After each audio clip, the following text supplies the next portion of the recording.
Continuando a nossa sequência sobre ligações químicas, nós vamos falar agora sobre ligação covalente ou molecular. Então, essas ligações têm esse nome porque os compostos formados por esse tipo de ligação também são chamados de moléculas. Então, qual que é o princípio básico da ligação covalente? É o compartilhamento de elétrons. Então, por exemplo, o átomo A se liga ao átomo B através de uma ligação covalente. Então, cada um desses átomos envolvidos vai fornecer pelo menos um elétron para a ligação. Então, vamos supor que cada um forneça um elétron, então o elétron A fornece o átomo A fornece um elétron, o átomo B fornece outro elétron. Então, esses dois elétrons vão formar um par eletrônico, e esse par eletrônico vai pertencer simultaneamente aos dois átomos. Os elétrons não vão pertencer apenas a um ou outro, e sim pertencer aos dois simultaneamente. Então, esse elétron vai ficar na região entre os dois átomos, então esses dois átomos vão permanecer unidos. Então, como a gente já tinha visto na aula anterior, os átomos das famílias, né, os elementos da família 15, 16 e 17, por eles terem a camada de valência quase totalmente preenchida com 8 elétrons, então eles tendem a receber elétrons, né, quando vão fazer ligação iônica.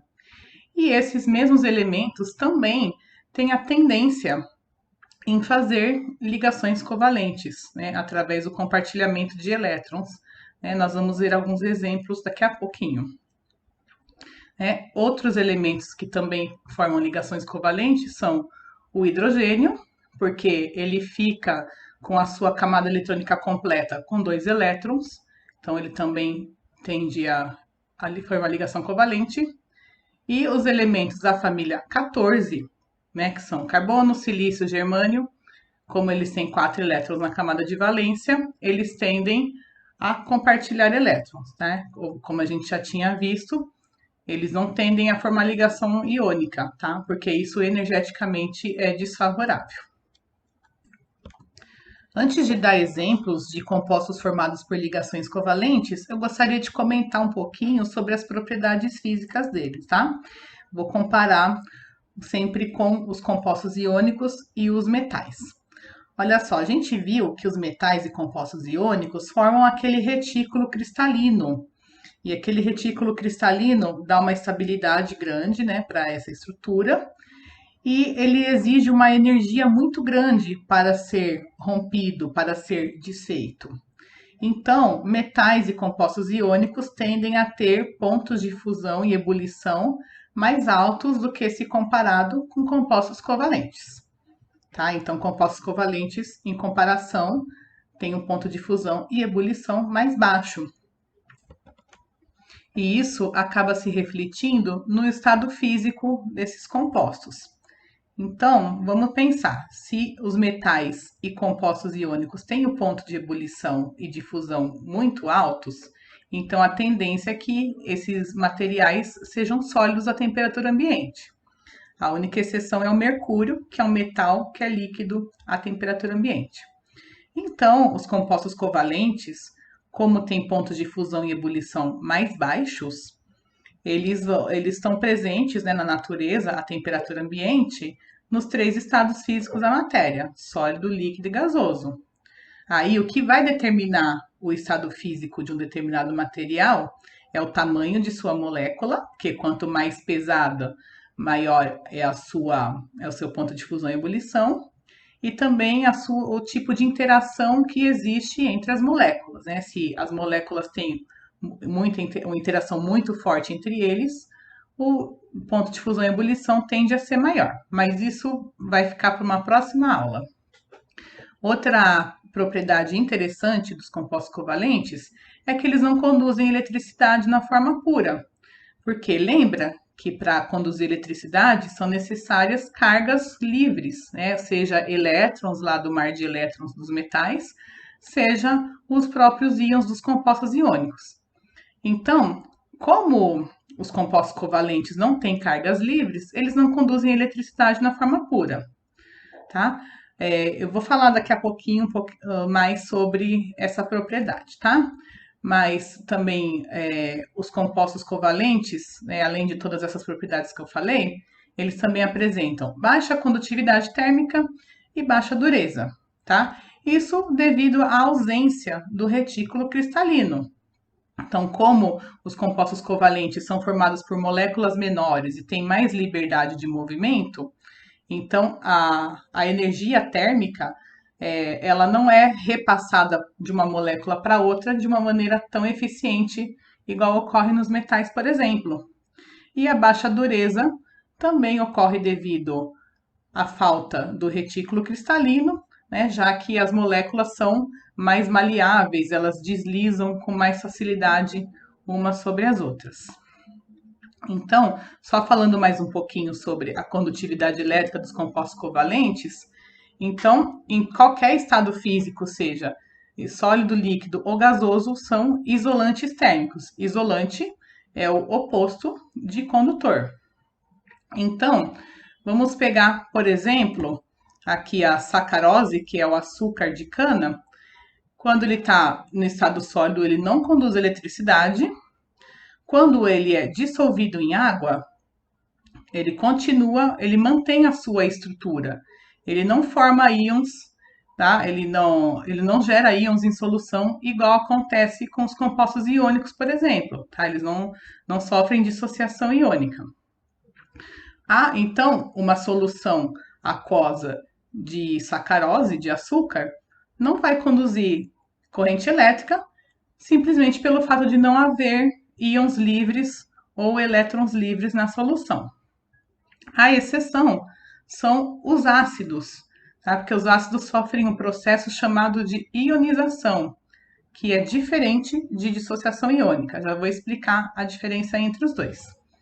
Então, se a gente coloca, por exemplo, HCl é o ácido clorídrico. Ele é um composto covalente, porque a ligação entre o hidrogênio e o cloro é covalente, tá? Lembra que esses dois elementos são ametais. Quando a gente dissolve o ácido clorídrico em água, essas moléculas interagem de uma tal maneira que a ligação entre o hidrogênio e o cloro é rompida, tá? Essa molécula é quebrada. Então, o cloro, por ser mais eletronegativo que o hidrogênio, ele vai ficar com a carga negativa. Ele vai ficar com um elétron a mais do que ele teria, né, se fosse neutro. Então, por isso que ficou Cl-. A gente tem que lembrar o seguinte, que a somatória das cargas aqui do lado dos reagentes é zero. Então, se o cloreto, né, se o Cl- tem uma carga negativa, então o hidrogênio ficou com uma carga positiva. Esse H3O+, nada mais é do que o hidrogênio com a carga positiva que se ligou à molécula de água.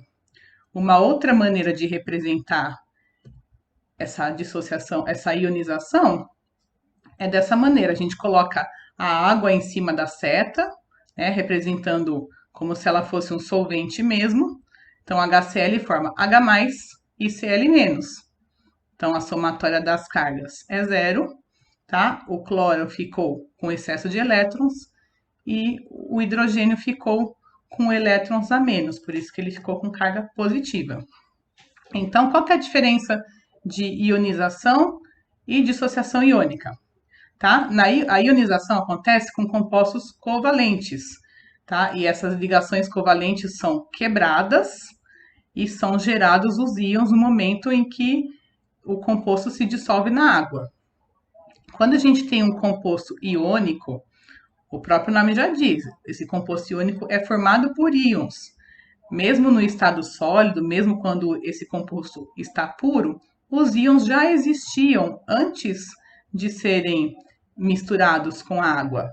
Então, eles simplesmente se separaram e não foram formados no momento em que foram dissolvidos na água. Então, essa é a diferença entre dissociação iônica e ionização.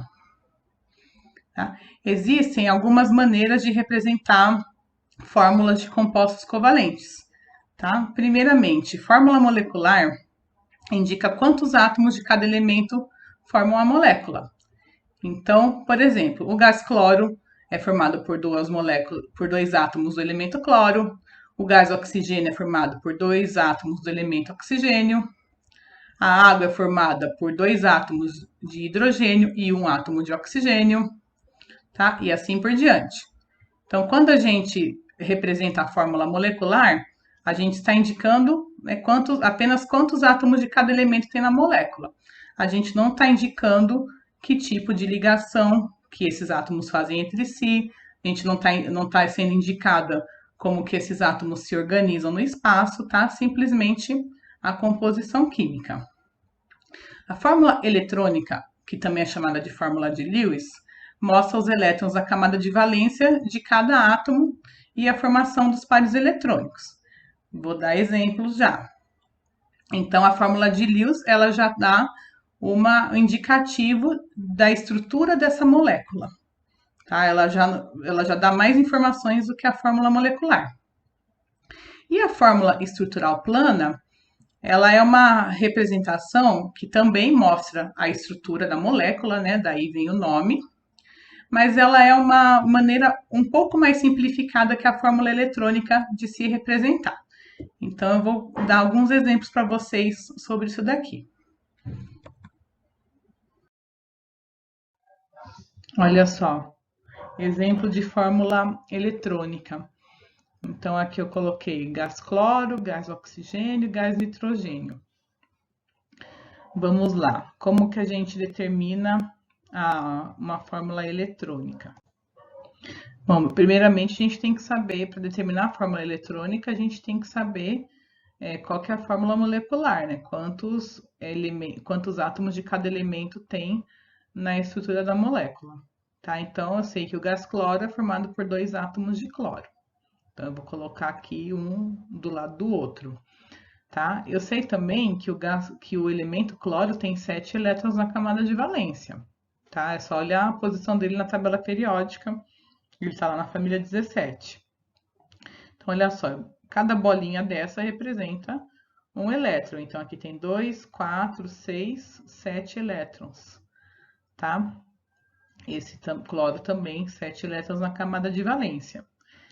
Se ele tem 7 elétrons na camada de valência, ele precisa fazer uma ligação, tá? Para compartilhar um elétron, para compartilhar, aliás, um par de elétrons e assim completar o seu octeto. Então, olha só. Então, esse átomo de cloro disponibiliza um elétron para ligação, esse outro átomo de cloro disponibiliza o outro elétron para ligação. E daí, esses 2 elétrons, ó, a gente até circulou aqui para representar que esses 2 elétrons pertencem simultaneamente aos 2 átomos, tá? Então, esse elétron, ele não é só desse átomo, ele passa a ser dos 2. Mesma coisa acontece com esse outro elétron aqui. Então, esse par eletrônico passa a pertencer aos 2 átomos ao mesmo tempo, e com isso, esses 2 átomos permanecem ligados. Tá? Eles ficam próximos um do outro com a camada de valência completa. Olha só, a gente pode até contar o número de elétrons de valência de cada átomo. Olha só, esse átomo de cloro aqui, ele tem 2, 4, 6, 7, 8 elétrons na camada de valência, tá? Por que eu contei os 2? Porque esses 2 elétrons pertencem simultaneamente aos 2 átomos. Tá? A mesma coisa acontece com esse outro átomo de cloro. Ele tem 2, 4, 6, 7, 8 elétrons na camada de valência. Então, os 2 átomos de cloro estão com a camada de valência completa, então eles formam, essa ligação química forma uma molécula estável, tá? É uma ligação simples porque elas compartilham apenas um par eletrônico. Tá? Quando eu falo par eletrônico, é a mesma coisa que par de elétrons. Aqui no gás oxigênio, então o oxigênio está na família 16, então ele tem 6 elétrons na camada de valência, 2, 4 e 6. Então, se ele tem 6 elétrons na camada de valência, precisa de mais 2 para completar o octeto. Então, vai fazer o elemento oxigênio realiza 2 ligações covalentes. Então, olha só, como aqui tem outro oxigênio, eles vão compartilhar 2 pares de elétrons. Então, esse par de elétrons aqui e esse par de elétrons aqui são simultaneamente dos dois átomos. Então, esse oxigênio, ele tem 2, 4, 5, 6, 7, 8 elétrons na camada de valência. Completou o octeto. Mesma coisa acontece com esse outro oxigênio. 2, 4, 5, 6, 7, 8. Tá? Como eles compartilharam dois pares eletrônicos, então é uma ligação dupla. Tá? O elemento oxigênio ele pode fazer uma ligação dupla ou duas ligações simples. Tá? Eu vou mostrar mais um exemplo no próximo slide com isso. E olha só, o gás nitrogênio, ele é formado por dois átomos do elemento nitrogênio e ele forma uma ligação tripla. Por que eles formam uma ligação tripla? Porque o nitrogênio está na família 15, tem 1, 2, 3, 4, 5 elétrons na camada de valência, né? De 5 para completar 8, faltam 3. Então, eles compartilham 3 pares eletrônicos, de maneira que cada um tenha 1, 2, 3, 4, 5, 6, 7, 8 elétrons na camada de valência. Aqui eu coloquei 2 exemplos de substâncias compostas, ou seja, são substâncias formadas por mais de um tipo de elemento químico. Então, aqui nós temos a molécula de água. Então, ela é formada por um átomo de oxigênio e 2 átomos de hidrogênio. Olha só, o hidrogênio tem um elétron na última camada, eu coloquei aqui com a cor verde. O oxigênio tem 6, né? 2, 4, 5, 6 elétrons na última camada. Então, a gente sabe que o oxigênio tem que formar 2 ligações covalentes para completar o octeto, e o hidrogênio forma apenas uma. Então, se o oxigênio faz 2 ligações e o hidrogênio apenas uma, então faz mais sentido colocar o oxigênio no centro da molécula, né? Já que ele faz mais ligações. Então, olha só, o oxigênio ele vai compartilhar um par de um elétron com cada hidrogênio. Então, ele formou aqui 2 ligações simples, tá? Então, ele completou seu octeto do mesmo jeito, ó. 1, 2, 3, 4, 5, 6, 7, 8. E cada hidrogênio tem 2 elétrons na última camada. Uma outra forma de representar a fórmula eletrônica, ó, é dessa maneira. A gente coloca os pares eletrônicos bem juntinhos aqui do átomo central e coloca o átomo vizinho aqui do outro lado. Então, esses 2 elétrons aqui estão sendo compartilhados pelo oxigênio e pelo hidrogênio. Esses 2 elétrons estão sendo compartilhados pelo oxigênio e pelo hidrogênio, tá? Esses 2 pares de elétrons, também nos outros exemplos, né, do slide anterior também tinham, tá? Esses 2 pares de elétrons são chamados de não ligantes. Ou seja, eles não fazem nenhuma ligação covalente, eles continuam ali na eletrosfera do átomo central, tá?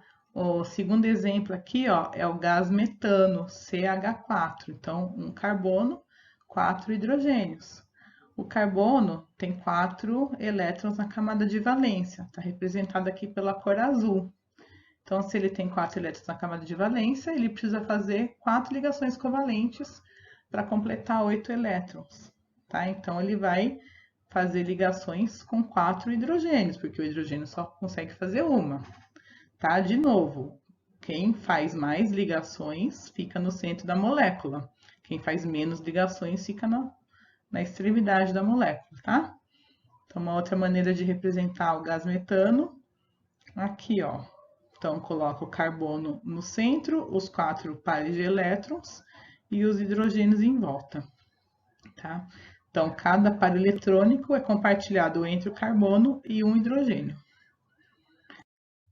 Pessoal, a fórmula estrutural plana é uma simplificação da fórmula eletrônica.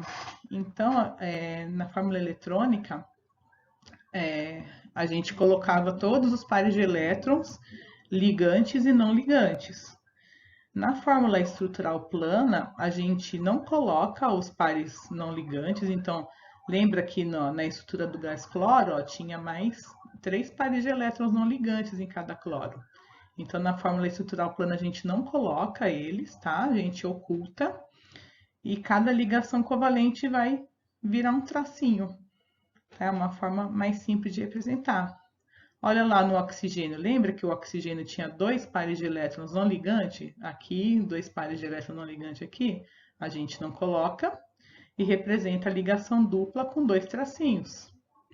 A ligação tripla do gás nitrogênio a gente representa com 3 traços.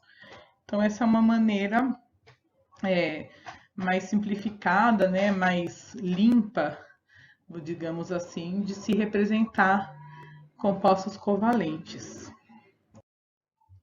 Olha só, a representação da água, a representação do metano, tá? Uma maneira mais simples de representar. Só lembrando, gente, que a estrutura de Lewis, tanto a estrutura eletrônica quanto a fórmula estrutural plana, olha só, o próprio nome já diz, fórmula estrutural plana, ela é representada em 2 dimensões. Elas são muito boas para representar a estrutura da molécula, né? Como que os átomos estão ligados uns nos outros, mas só que eles não representam a geometria das moléculas. A gente vai falar de geometria molecular daqui a pouco. Então, o gás metano ele não tem aquela estrutura plana que a gente viu no slide anterior. Ele tem uma estrutura tridimensional totalmente diferente. E essa estrutura vai interferir nas propriedades físico-químicas da molécula, tá? Então, é importante a gente lembrar disso. Pessoal, então eu tinha comentado com vocês que a regra do octeto tem as suas exceções, tá? Ela representa, ela é bastante fácil da gente usar ela para representar a maioria das moléculas, mas algumas já fogem, né? Representam exceções. Porque olha só, alguns elementos, né, os elementos que estão que tem mais de 3 camadas eletrônicas, eles apresentam um subnível D. Lembra da distribuição eletrônica que tem o subnível S, o P, o D e o F?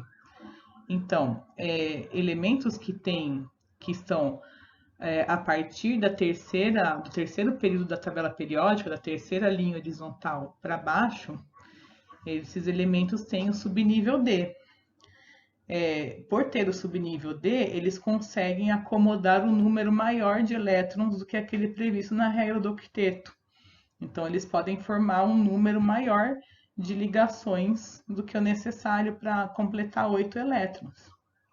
Então, coloquei aqui 2 exemplos. Ó. Esse daqui é o ácido sulfúrico, tá? Ó, a fórmula dele é H2, tá? Porque tem 2 hidrogênios. SO4, tá? Esse aqui é o ácido sulfúrico. Olha só o elemento enxofre. O enxofre está na família 16, mesma família do oxigênio. Então, em tese, ele só precisava de fazer 2 ligações covalentes. Né? Se ele está na família 16, ele precisa de mais 2 pares de elétrons, né, para completar 8. Aliás, mais 2 elétrons, né? Porque cada ligação covalente acrescenta um elétron na camada de valência do elemento. Então, o enxofre ele só precisaria de 2 ligações, mas ele faz um número de ligações maior, ele expande a sua camada de valência. Então, além dele estar ligado com esses 2 oxigênios aqui, ó, com a ligação simples, ele faz mais 2 ligações duplas com outros 2 oxigênios. Ele expandiu a sua camada de valência. O cloro também pode expandir sua camada de valência. Então, olha só, esse daqui é o ácido clórico, tá? HClO3. Então, o cloro, em tese, só precisaria fazer uma ligação covalente para completar seu octeto, mas ele acaba se ligando com mais 2 oxigênios, tá? Formando ligação dupla com eles.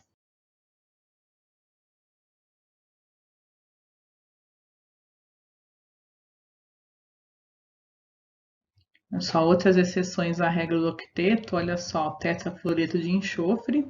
Então, são 4 flúors ligados ao mesmo átomo de enxofre. Então, o enxofre ele precisaria fazer apenas 2 ligações, mas aqui nesse composto ele está fazendo 4.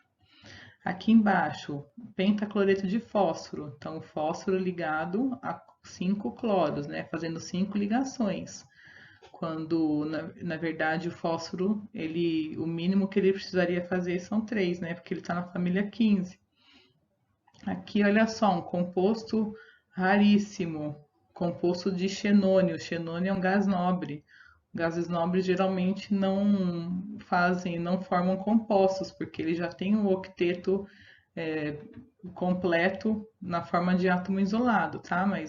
Então o tetrafluoreto de xenônio, ó, o xenônio ele tem aqui, ó, 4 pares de elétrons compartilhado com o flúor, mais 2 não ligantes. Então ele tem 6 pares de elétrons não ligantes, tem 12 elétrons na camada de valência, tá? Então é uma exceção, são exceções à regra do octeto. Só outra exceção à regra do octeto são os chamados radicais livres. Eles são formados a partir da interação da matéria com fontes de energia muito poderosas, né? Pode ser, por exemplo, os raios ultravioleta da estratosfera, né? Que tem uma intensidade muito grande. Então, nesse processo, as moléculas têm essa ligação covalente quebrada. Daí, nessa quebra, cada elétron do par eletrônico fica com um pedaço da molécula. Então, olha só, nesse caso aqui, a ligação entre o carbono e o hidrogênio é formada por 2 elétrons, então, nessa quebra, cada elétron fica com um pedaço da molécula. Então, os radicais livres, eles têm um elétron desemparelhado, né? O que é um elétron desemparelhado? É que ele não tem o outro elétron para formar o par. E daí, só que esses compostos são bastante reativos, porque eles vão procurar reagir com outras moléculas para que esse elétron não fique mais desparelhado, tá? Eles vão procurar, de alguma forma, completar o par eletrônico aqui, tá? Então, os radicais livres são agentes oxidantes muito fortes, tá? Eles tendem a retirar elétrons de outros elementos com bastante facilidade, também estão relacionados ao envelhecimento precoce. Então, eles são exceções à regra do octeto, né? Porque esse carbono aqui, ele tem, se a gente for contar, né, considerar que cada traço é uma ligação covalente com 2 elétrons, então aqui tem 2, 4, 6, 7 elétrons e não 8. Pessoal, só para a gente finalizar, gostaria de falar para vocês o que são compostos de rede covalente, né? Eles são um subgrupo dentro dos compostos moleculares. Eles formam, né, como o próprio nome diz, eles formam compostos de altíssimo peso molecular, né? Formam moléculas muito grandes, algumas delas com retículo cristalino parecido até com o que ocorre nos compostos iônicos. E por serem moléculas que têm um grande número de átomos, são moléculas muito pesadas, e isso acaba se refletindo em altíssimas temperaturas de fusão e de ebulição. Olha só, o elemento carbono, ele forma bastante desses compostos. Então, o grafite, que ele é um condutor elétrico muito bom, que ele está presente ali no lápis, ele também é usado como lubrificante na indústria, ele é formado por um grande número de átomos de carbono. Então, esses átomos de carbono, eles são organizados em anéis hexagonais, né? Então, esses anéis vão formando lâminas, né? Então, eles têm uma estrutura planar. E o grafite é formado por várias dessas lâminas sobrepostas. E quando a gente risca o lápis no papel, essas lâminas deslizam umas sobre as outras, né? Pelo fato delas deslizarem umas sobre as outras, que o grafite também pode ser usado como lubrificante. Tá? Aqui embaixo tem uma estrutura do diamante. Então, esses compostos são chamados compostos de rede porque eles não têm um número, né? Nem todos têm um número definido de átomos, né? Tem o grafite, por exemplo, ele pode ter centenas, milhares de átomos, mas não tem um número de átomos definidos, né? No diamante também não, tá? Os carbonos aqui, no caso, eles têm uma geometria diferente, né? A gente pode perceber que a geometria é diferente. E esse carbono, eles formam essas ligações nessa geometria e eles têm uma dureza altíssima, né? O diamante, na escala de dureza, o diamante é o material mais duro que tem. O diamante, ele risca qualquer outro material, tá? Justamente porque esse retículo cristalino aqui do diamante, os átomos de carbono têm uma posição bem rígida, né? Bem específica, ela é bem definida. Então, esse retículo cristalino que dá essa grande dureza para o diamante. E aqui nós temos representado uma estrutura de um composto chamado fulereno, né? Também conhecido como futeboleno, né? Porque ele lembra uma bola de futebol. Ele é composto por 60 carbonos, né? E ele é formado, né, basicamente por hexágonos e pentágonos. Então, é um composto de rede, né? Nesse caso, ele tem especificamente 60 carbonos, tá? No grafite, no diamante, não tem um número certo de carbonos. Então, pessoal, só para a gente finalizar essa parte de ligações químicas, nós colocamos aqui um quadro resumo com as principais características de cada um. Então, olha só, compostos iônicos são formados por metal juntamente com ametal. Então, o cátion, o íon positivo, é formado por metal, e o íon negativo, né, que é o ânion, é formado por um ametal. Compostos iônicos conduzem eletricidade no estado líquido e em solução aquosa, por ter as cargas livres, não conduzem eletricidade no estado sólido, justamente porque no estado sólido os íons estão formando aquele retículo cristalino e não tem movimentação livre de cargas, tá? Em comparação aos compostos moleculares, os iônicos têm temperatura de fusão e ebulição mais altas, né, justamente por estarem lá no retículo cristalino, é necessário uma grande quantidade de energia para quebrar esse retículo e fazer com que o composto mude de estado físico por aquecimento. Compostos moleculares são formados por ametais, não conduzem eletricidade, nem na forma pura e nem em solução aquosa, tá? Com exceção dos ácidos, como a gente viu. E a temperatura de fusão e ebulição tende a ser mais baixa, tá? Então, tanto é que isso ocorre que a gente observa que compostos moleculares podem ser não apenas sólidos, de temperatura ambiente, mas muitos deles são líquidos ou gasosos.